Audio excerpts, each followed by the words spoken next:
2025 সালে নভেম্বর মাসের 25 তারিখ ঢাকা ইস্টার্ন মল্লিকা এলিফ্যান্ট রোডের এরিয়ায় রাতের সিনারিওটা দেখেন। এই দেশে কোনো রুলস রেগুলেশন নাই। ব্যাটারি রিক্সা পুরো শহর কাভার করে দিচ্ছে। এরপরে যতটুকু রাস্তা আছে সেটা মোটরসাইকেলের পার্কিং, খাবারের দোকান, ফুটপাতের দোকান, সারা রাস্তা জ্যাম। যার যেখানে ইচ্ছা যেভাবে ইচ্ছা পার্কিং করো, নির্বিচারে ব্যাটারি রিক্সা নামাও। এই হচ্ছে অবস্থা পুরো রাস্তা পুরো রাস্তা। দেখেন যে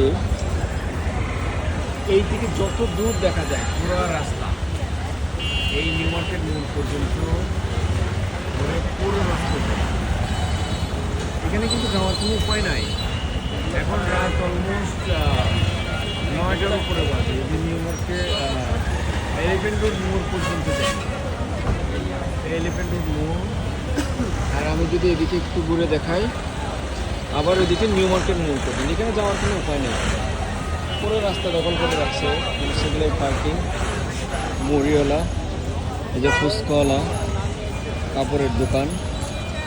এই জাতিটার মনে হয় কেনাকাটা ছাড়া কোনো কাজ নাই, শুধু কেনাকাটাই করে।